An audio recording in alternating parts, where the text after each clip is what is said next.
तो मेरे भाई एक चीज जो मैं आपको यहां बताने वाला हूं कि देखिए 2018 की जो भर्ती आई थी वो 41,520 की आई थी, फिर 49,568 की आई। तो उस समय जो फॉर्म भरे जाते थे, देखिए ये भी बहुत सालों में वैकेंसी आई, पर यहां पर एज थी 18 से 22, मैं मान लेता हूं 18 से 22 ही थी, तो 22,76,000 फॉर्म भरे गए।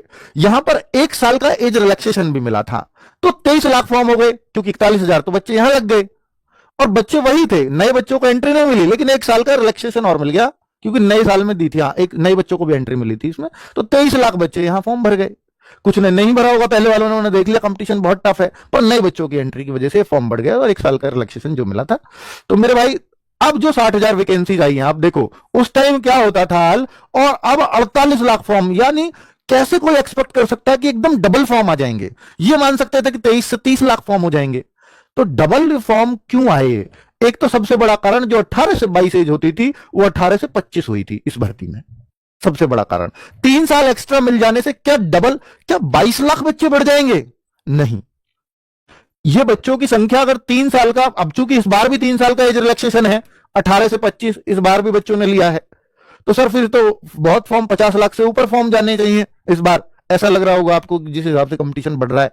तो नहीं, ऐसा नहीं होता, वैकेंसीज की वजह से बढ़ता है कई बार कंपटीशन, और कई बार ये जो 3 साल का एज रिलैक्सेशन था इससे भी बहुत सारे बच्चे मोटिवेट हुए।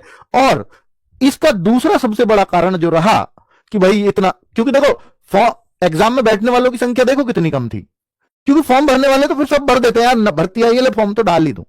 यहां देखो कितने ये सीरियस बच्चे हुआ करते थे, या मैं कहूं कि हम यूट्यूबर ने आकर के बच्चों को मोटिवेट कर दिया, ये भी आप कह सकते हो। वरना यहां 23 लाख फॉर्म थे और 19 लाख अगर एग्जाम में बैठने जा रहा है, यहां देखो 48 लाख हमारे कहने से फॉर्म तो भर दिया, 400-500 अपने फूक तो दिए, पर उसकी तैयारी नहीं हो पाई। ठीक है, उसे बस सोशल मीडिया चला रहा है आजकल हर यूथ, कोई भी बच्चा है, उसे तैयारी करनी है नहीं करनी है, यार फॉर्म आया 400-500 जा रहे हैं, भर ही देता हूं, तैयारी होगी तो दियाएंगे, नहीं तो फॉर्म में क्या जा रहा है, इसलिए संख्या बढ़ रही है, वरना ये कोई इतना बड़ा नंबर नहीं आया। तो देखो, तो आप इस फॉर्म्स की संख्या से बहुत ज्यादा रिलेट मत किया करो कि ये अब मैं 40 लाख क्यों मान रहा हूं यहां, और यह मैं ही क्यों मान रहा हूं, ये अखबार वाले भी मान रहे हैं कि अब 40 लाख आवेदन की उम्मीद है। और आप कहोगे सर ये बढ़ तो इसकी वजह से रहे 3 साल एज की छूट में, 3 साल एज की छूट में पिछली बार का एग्जैक्ट आंकड़ा तो नहीं आ पाया, लेकिन जो उम्मीद जताई गई वो 6 से 7 लाख के बीच में फॉर्म बढ़ने की उम्मीद जताई गई। बाकी 40-42 लाख तो फॉर्म फिर भी भरते, 40-42 लाख फॉर्म तो फिर भी आते, 6 से 7 लाख बच्चा जरूर बढ़ा था। और आप ये मान लो कि इस बार भी थोड़ा और ज्यादा बढ़ेगा, क्योंकि 3 साल जो, क्योंकि कुछ नए बच्चे जो ओवरेज हुए होंगे इस दौरान, तो जब जैसे आप ये सोचते हैं कि जैसे एक साल में ओवरेज, जो ओवरेज होने वालों की संख्या होती है ना, वो करीब ऐसे मान लीजिए कि जैसे एक साल में ओवरेज हुए बच्चे 3 लाख एक साल में, ठीक है, एक अप्रोक्स लेते हैं। तो जो नए एंट्री करने वाले बच्चे हैं भाई, मान लीजिए 18 से 22 एज है, तो 23 वाले बच्चे जो 22 से 23 फेज में चले गए वो 3 लाख हैं, और जो 17 से 18 वाले फेज में आ गए वो करीब 5-6 लाख होते हैं। तो उस वजह से फॉर्म्स की संख्या बढ़ती जाती है, और ये वही कारण था कि फॉर्म्स की संख्या इतनी बढ़नी देखने को मिली, कि उतने ओवरेज नहीं होते जितनी नई एंट्री आ जाती है। ठीक है, और जनसंख्या बढ़ने का ये फर्क आपको उठाना ही पड़ेगा लगातार। और 32,679 वैकेंसीज के लिए आप ये मान लीजिए 40 लाख फॉर्म होंगे। और ये मैंने फॉर्म्स के आपको आंकड़े समझाए हैं कि कैसे कैसे हैं। अब थोड़ा डिटेल एनालिसिस है, वीडियो थोड़ा लंबा जाएगा, पर आपको मजा आएगा जानने में आंकड़े। देखो 53 का कंपटीशन था पहले, जब सबसे कम कंपटीशन आज तक यूपी पुलिस में ये रहा है, 49,568 में वैकेंसीज काफी बढ़ी थी। और जो बच्चे सेलेक्ट होने वाले थे इनमें 6 महीने का अंतर रहा वैकेंसीज में, ये जनवरी में आई थी और अक्टूबर में आ गई थी, अक्टूबर 2018 इसको बोला जाता है। तो मेरे भाई यहां ना सारे बच्चे जो होशियार थे वो लग गए, और ये 2 महीने में एग्जाम हो गया। सोचिए जनवरी फरवरी में 2019 में एग्जाम हो गया था, तो यहां पर वही बच्चों को मौका मिला जो इसमें रह गए थे, यही तो हुआ। तो फिर कमजोर बच्चों को मौका मिला, तो इसकी कट ऑफ भी काफी डाउन गई थी उसके मुकाबले, क्योंकि जब जल्दी भर्ती आती है ना, फायदा यही होता है। जैसे अब ये भी हम जल्दी भर्ती मानेंगे इसको, क्योंकि जो बच्चे अच्छे थे वो इसमें निकल चुके, वो इसमें लग चुके। अब इन 2 साल में क्या इतने अच्छे हो गए होंगे सब? नहीं। तो यानी वही बच्चे होंगे कि जो यहां से रहे हैं वही इसमें बैठ रहे होंगे, या कुछ जो नई एंट्री आई है वो एकदम बहुत हमें लगता है। तो मेरे भाई इसलिए आपके चांसेस इसमें बनने ही चाहिए। अगर आप पहली बार फाइनल मेरिट से रहे हो तो ईश्वर ने मौका दिया है। तो यूपीएसआई में भी आपके पास चांस है और यहां भी चांस है, आप जहां के लिए बने हैं आप अपना निकाल लेंगे। यहां कंपटीशन देखो, अब तक की यूपी पुलिस की पिछली 4 भर्तियों में सबसे ज्यादा कंपटीशन आपको इसी भर्ती में देखने को मिलने वाला है, ठीक है। और वो करीब थोड़ा मोड़ा नहीं, इस पिछली वाली से करीब 1.5 गुना कंपटीशन आप फेस करोगे। ये हमने सब वैकेंसी वगैरह का हिसाब लगा के फॉर्म वगैरह का ये बनाया है, तो 1.5 गुना कंपटीशन आप मान करके चलिए फॉर्म्स के हिसाब से देखूं तो, ठीक है। बाकी ये फॉर्म्स ही होते हैं, ये संख्या ही होती है। इसमें होशियार बच्चे उसमें भी उतने ही थे, पढ़ने वाले बच्चे 60,000 में भी उतने ही थे और इसमें भी उतने ही है। तो फाइट तो यहां ठीक ठाक देखने को मिलेगी, लेकिन जो अपर साइड के बच्चे थे वो लग चुके, जो उसमें रहे अब रहने वालों में कंपटीशन यहां देखने को मिलेगा। कहने का मतलब ये है।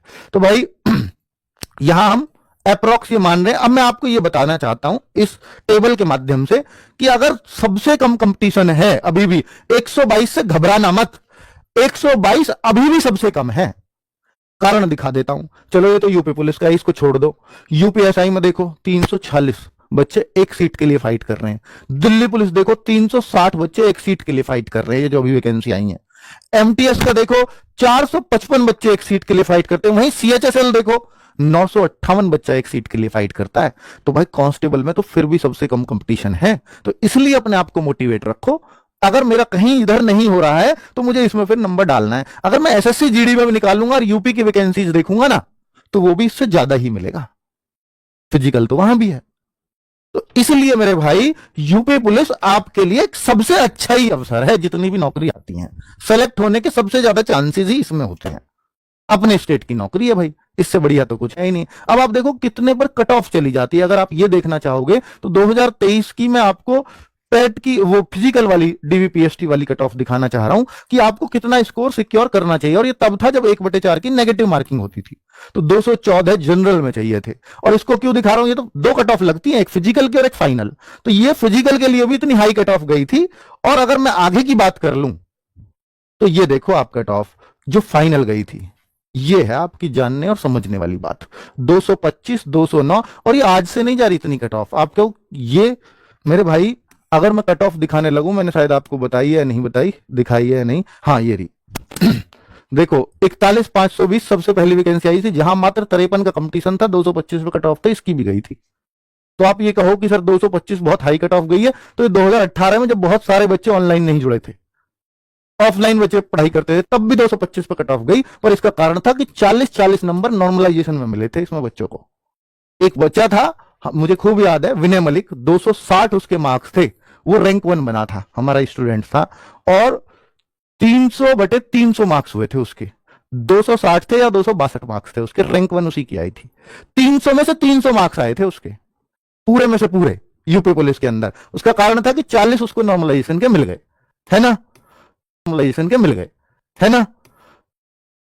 चलो, तो कुल मिलाकर के मैं आपको ये बता देना चाहता हूं कि अब तो 40 तो नहीं मिलते, अब पेपर को उस लेवल का बनाया जाता है। वहां पर क्या हुआ था कि 4 शिफ्टों में पेपर हुआ उस एग्जाम में, मैं बता रहा हूं क्या हुआ था। वो हुआ था 18 और 19 जून 2018 को। फिर वहां पर एक शिफ्ट कैंसिल कर दी, 2 शिफ्ट कैंसिल हो गई थी, यानी एक दिन का पूरा पेपर कैंसिल हुआ था। फिर री एग्जाम हुआ 26 और 25 अक्टूबर को। 25 अक्टूबर को 2 शिफ्ट हुई और 26 अक्टूबर को 1 शिफ्ट हुई। 25 में 2 और 26 में 1, हाँ, तो 3 शिफ्टों में फिर एग्जाम हुआ, ठीक है। तो वो जब इतना टाइम मिल गया ना बच्चों को, आधे बच्चों को, तो उसने नॉर्मलाइजेशन का काफी अंतर करवा दिया। तो पहले वाले वो बच्चे थे ना 18 जून की फर्स्ट शिफ्ट, उनको बहुत बहुत नॉर्मलाइजेशन मिला था, और ये विनय मलिक उसी में ही था, 18 जून की कोई शिफ्ट में था। तो पहली और दूसरी शिफ्ट वालों को बहुत सारा नॉर्मलाइजेशन मिला था। उसका कारण ये था। यहां पर अब नॉर्मलाइजेशन उतना नहीं मिलता, फिर भी कट ऑफ अगर इतनी हाई फाई जा रही है, तो ये पिछली बार की ये जो भी 60,000 भर्ती गई है, तो इतने पर कट ऑफ गई है। इसको देख करके आपको ये सोचना चाहिए, ये 1/4 नेगेटिव मार्किंग के साथ है, अब नेगेटिव मार्किंग नहीं है। बच्चे 50 लाख पहले फॉर्म थे, 48 लाख, तो अब 40 लाख तो अभी भी आ जाएंगे। आप कहोगे कि 8 लाख क्यों घट जाएंगे फॉर्म? ये इसलिए भी घट जाएंगे, सारे बच्चे तो पहले भरेंगे, पर बहुत सारा इसलिए नहीं भरेगा कि पहले 60 में ही नहीं हुआ, 32 में कैसा हो जाएगा, तो इस वजह से घट जाते हैं बहुत सारे फॉर्म। और पिछली बार जो हल्ला मचा था ना कि इतनी सारी वैकेंसी, उसने बहुत सारे बच्चों को मोटिवेट कर दिया था। उसका कारण था कि 34 लाख ही फिर एग्जाम में बैठे, है ना। चलो तो ये मैंने आपको समझा दिया कि भाई देखो, फाइनल मेरिट के लिए इतना दिमाग लगाना पड़ेगा। हम कोशिश करें कि हम, चूंकि मुश्किल पेपर अब नहीं आने वाले, हमें कोशिश करनी है कि हम 240 प्लस स्कोर सिक्योर करें अपना। 240 सर कुछ ज्यादा ही नहीं कह रहे आप, भाई नेगेटिव मार्किंग नहीं है ना, और पेपर अगर पहले जैसे आ गए तो ये बिल्कुल बहुत ज्यादा नहीं है, क्योंकि अब हर बच्चा पूरे के पूरे क्वेश्चंस अटेम्प्ट करेगा 150 के 150, पूरे के पूरे आप अटेम्प्ट करोगे 150 के 150 प्रश्न, तो फिर ये बहुत ज्यादा नहीं है। 240 का अपना एक टारगेट सा लेकर के चलें, 80% से ज्यादा हमें स्कोर सिक्योर करना ही करना है। क्योंकि अगर हम ये मानते हैं नेगेटिव मार्किंग में 75% पे सिलेक्शन होता है, तो सेम पेपर में वही सेम वैकेंसी के लिए 80% पे सिलेक्शन होता है अगर नेगेटिव मार्किंग ना हो। तो 75 और 80 का फर्क आ जाता है। तो 75 अगर मैं देखूं 300 का तो 225 बनता है, और 80% देखूं तो 240 बनता है। यानी अगर इसी पेपर की कट ऑफ में लगाने लग जाता, जिसकी अभी 225 गई है, और ये नेगेटिव मार्किंग नहीं होती, तो यही कट ऑफ 240 पहुंच जाती। तो मैं कहां गलत कह रहा हूं? मैं तो पिछले बराबर आपसे बोल रहा हूं। और जबकि अब तो वैकेंसीज भी आधी हैं लगभग, तो ये तो 240 से भी उस हिसाब से ऊपर चला जाएगा अगर पहला जैसा पेपर आ जाए तो मैं इससे आपको डराना नहीं चाहता, पर 240 आप अपने माइंड में रखें कि इससे नीचे हमारा स्कोर नहीं होना चाहिए। और हम